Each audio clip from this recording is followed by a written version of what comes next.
के साथ आगे बढ़ रहा है। कुंवर दिलशाद साहब हमारे साथ मौजूद हैं, मुआविन खुसूसी हैं पंजाब हुकूमत और साबिक सेक्रेटरी इलेक्शन कमीशन है। कुंवर साहब बहुत शुक्रिया आपके वक्त का।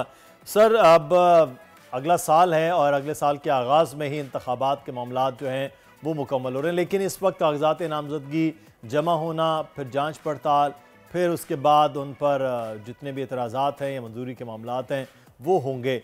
तो अभी भी लोग जब बात कर रहे हैं कि नहीं हो सकता है कि इलेक्शन में ये हो जाए, इलेक्शन ना आगे चले जाएं, इलेक्शन में ये हो जाए, तो सर ये जो कयास आराइयाँ हैं कुंवर साहब, ये अभी भी जारी और सारी हैं। इन कयास आराइयों के पीछे कुछ हो सकता है? नहीं, कयास आराइयाँ तो ये हमेशा रवायत रही है कि इलेक्शन के दिन तक इसी तरह की कयास आराइयाँ, अफवाहें जो है वो चलती रहती हैं। लेकिन हकीकतन अब तो 8 फरवरी को इलेक्शन इसलिए लाजमी करार दिए जा रहे हैं इसकी पुष्ट पर, इसकी बैक पर सुप्रीम कोर्ट ऑफ पाकिस्तान खड़ी है। अब ये फैसला इलेक्शन कमीशन के शेड्यूल का नहीं रहा, अब ये फैसला है सुप्रीम कोर्ट ऑफ पाकिस्तान का। तो सुप्रीम कोर्ट ऑफ पाकिस्तान के चीफ जस्टिस ने तो इस पर सख्ती से मना किया हुआ है कि इसके बारे में क्या सरायों के बारे में बात ना की जाए। इलेक्शन 8 फरवरी को हो रहे हैं।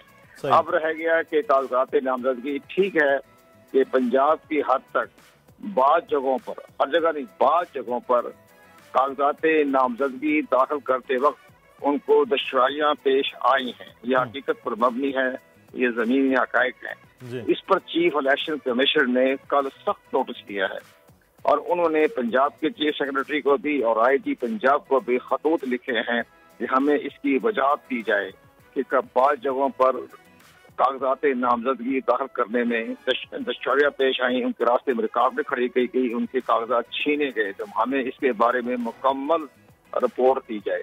तो कल पंजाब के इलेक्शन कमिश्नर ने खत लिखा है चीफ सेक्रेटरी को भी, IG को। इसका अच्छा असर पड़ेगा। और दूसरा सबसे अच्छा असर पड़ेगा इलेक्शन कमीशन पाकिस्तान की हाकिमियत पर। उनके डिमांड पर, उनके हुक्म पर बड़ी मुश्किल से आहत चीमा को बरतरफ किया गया।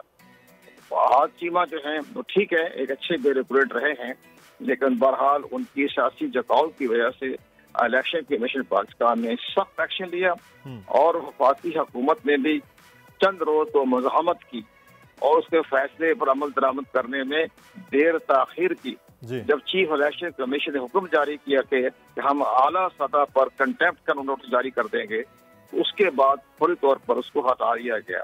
नंबर 2, दूसरी शख्स है बड़ी अहम पंजाब की, वो है फवाद हसन फहाद। उसको भी इन्होंने इलेक्शन कमीशन ने कल तलब कर लिया है कि इसके बारे में भी हमें बताया जाए, इसको भी बरतरफ किया जाए। तो ये ऐसे हालात हैं कंट्रोल करने के लिए। तो ब्यूरोक्रेसी को भी सबक मिल गया है कल आहत चीमा के बरतरफी के बाद, कि जब उसको इलेक्शन कमिश्नर ने बरतरफ कर दिया तो हमारे किसी ब्यूरोक्रेट ने अगर किसी की तरफ से कोई झुकाव डालने की या पैदा करने की कोशिश की तो हम भी अपनी मुलाजमत से हाथ धो बैठेंगे। तो यही इलेक्शन कमीशन कर सकता था, उन्होंने कर दिया। बाकी तो देखें जी, बात यह है कि हम भी बार बार कह रहे हैं कि ब्यूरोक्रेसी किसी की नहीं होती। जब बुरा वक्त आता है हुकूमत पर तो यही ब्यूरोक्रेसी वादा माफवा बनती है। तो आप इनको ब्यूरोक्रेसी को इस्तेमाल ना करें। ये चंद लोग होती है काली भेड़े। आमतौर पर हमारी ब्यूरोक्रेट जो है, मैं पंजाब गवर्नमेंट का हिस्सा हूँ, मैं देखा है बड़ी आला इनकी जहानत, काबिलियत और विजन को देखकर मुझे बड़ी खुशी हुई कि हमारी खुशकिस्मती है पाकिस्तान की कि हमारे पास ऐसे ऐसे ब्यूरोक्रेट्स मौजूद हैं। लेकिन इनके अंदर ऐसे भी होते हैं जो किसी न किसी तरीके से सियासी जमातों की मामलत से अपनी तरक्की की मंजिलें तय करते हैं। और चंद लोग होते हैं, ज्यादा नहीं होते, चंद लोग होते हैं जो नालायक होते हैं। कुंवर साहब, इलेक्शन कमीशन का भी फिर इम्तहान और ब्यूरोक्रेसी का भी इम्तहान है, क्योंकि ROs और DROs अब ब्यूरोक्रेसी से हैं। तो ये एक इम्तहान है कि जुडिशरी की बजाय अब ब्यूरोक्रेसी के ROs आए हैं तो इलेक्शन शफाफ हो, क्योंकि इलेक्शन पर तो हमने देखा 85 से लेकर मुसलसल एतराज़ात ही हैं, किसी न किसी जमात के होते हैं नताइज पर। नहीं जी, एतराज़ात तो जनाब कोई सियासी पार्टियां जो है वो एतराज़ात से मुबर्रअ नहीं हैं। जब उनके मफादात टकराते हैं तो वो एतराज़ात का सहारा लेते हैं, उसमें कानून का सहारा नहीं लेते। इसमें सबसे बड़ी अहम बात यह है कि मुझे बड़ी हैरानगी हुई कि जब चीफ इलेक्शन कमिश्नर ने मुसलसल इलेक्शन कमीशन के फैसले की रोशनी में हमारे चारों हाई कोर्ट्स और पांचवी जो इस्लामाबाद हाई कोर्ट के चीफ जस्टिस हजरात को खत लिखा कि हमें रिटर्निंग ऑफिसर और डिस्ट्रिक्ट रिटर्निंग ऑफिसर जुडिशरी से मुहैया किए जाएं, तो उन्होंने इस पर माजरत कर ली। जब उन्होंने माजरत कर ली तब इलेक्शन कमीशन ने ब्यूरोक्रेसी की खिदमत हासिल की हैं।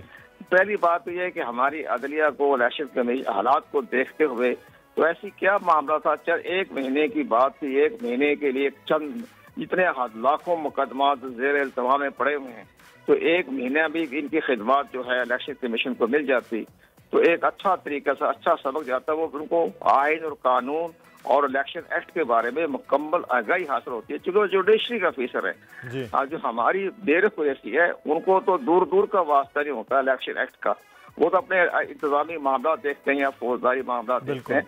इस मामले में उनसे कोई इदराक नहीं है, तो उससे उनसे गलतियां होने का इम्कानात है। लेकिन इलेक्शन कमीशन पाकिस्तान ने रिटर्निंग ऑफिसरों की मामलत के लिए अपने ऑफिसरान मुतय्यन कर रखे हैं ताकि उनको इलेक्शन एक्ट के बारे में उनको आगाह करता रहे। कल मैंने भी तमाम रिटर्निंग ऑफिसरों को SMS किया कि जनाब सेक्शन 62 के तहत जो है वो कागजात जब जमा हो जाए सिक्योरिटी के वक्त उसका उम्मीदवार का होना लाजमी नहीं है, उसका कोई भी पावर ऑफ अटॉर्नी जो है उसको जवाब दे सकता है। ये हमने अपनी खिदमत अपनी तरफ से पेश की बिला वजह बगैर किसी कहे, हमें चूंकि हम इलेक्शन कमीशन का बड़ा अहम हिस्सा रहे हैं तो मैं कहा चले इनको हम आगाह कर देते हैं, शायद सेक्शन 62 ना पड़ा हो।